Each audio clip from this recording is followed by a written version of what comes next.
Created by James Mitchell. No More Games. Written and read by Craig W. Braddock.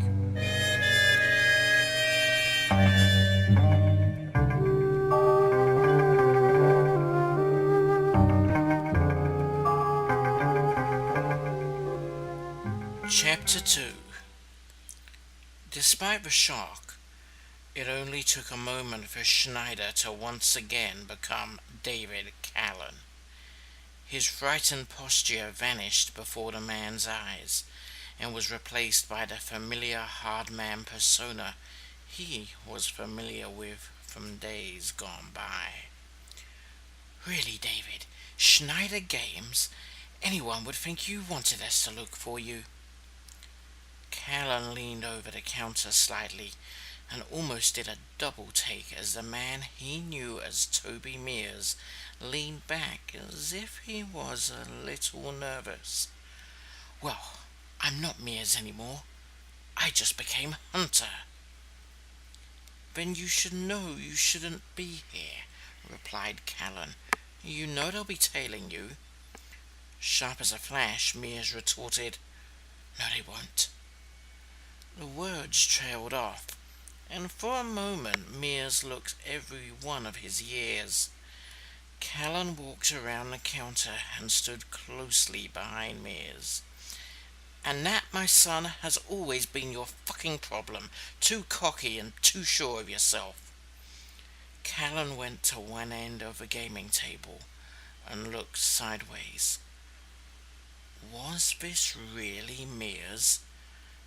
The Mears he knew would have turned around right away. Instead, Toby was still facing the counter. Callan walked towards the back of the shop and opened a door that led into sparse living quarters. Well, you better come in. For the next half hour, the two men, who had not seen each other in more than 10 years, did no reminiscing whatsoever.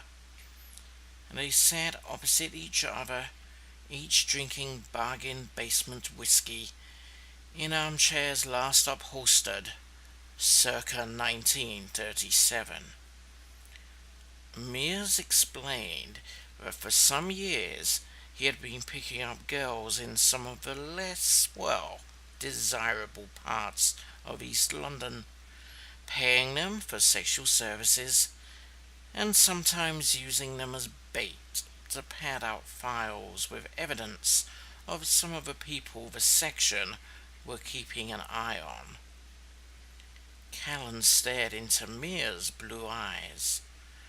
There was no doubt this had the air of a confession. A silence fell, and Callan refilled Mears' glass in the hope Mears may come to the point. One girl, a tart really. I began seeing her more often. I was working on a case concerning James Patrone, a suspected arms dealer supplying both sides in the Iran-Iraq war. As I left her flat one day, I had my first contact with Patrone, who was walking in, her new client. It was late. I didn't want to hang around. I thought about going back, but decided to return to my car. On the corner of Haggerston High Street and the Hackney Road was a car I recognized. One of those cheap Austin Rover ambassadors. Inside the car was one of the section's agents, Joe Nicholas. Callan was listening, but was more fascinated by Mears' body language. He had barely looked Callan in the eye since starting this story. But from what Callan could see in his face, he was unsure if Mears was just making this up or genuinely trying to present a coherent series of events. Who? Callan asked almost hesitatingly. Oh, right, yes, of course, old boy. You had already gone by the time Nicholas appeared on the scene. He was introduced to the section by the last hunter.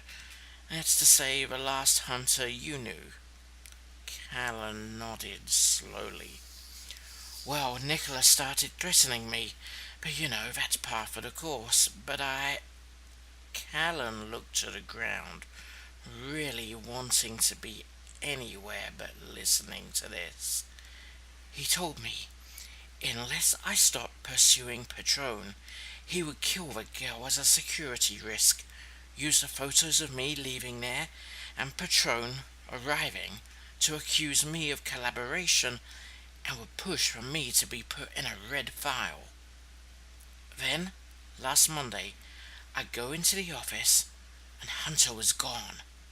Colonel Chatwell, the last of Hunter's bosses I knew of, he was there, and I was told I was chosen as the next Hunter. At first, I thought this was a chance to bury all of this, use another agent to go after Patron, keep my eye on Nicholas, run a neat, tidy operation. Callan downed his third scotch. It was making no more sense. Mears was giving off every sign of being a man out of his depth, so different than the man Callan once knew. Voices in his head suddenly screamed at Callan not to say the words that were now tripping off his tongue. "Toby, how can I help you?" A small grin broke out on Mia's face, and his top lip quivered. Suddenly his posture changed back into the Mears of years ago. He leapt to his feet and drew out his revolver one more time. "This time, David, I need you to kill someone."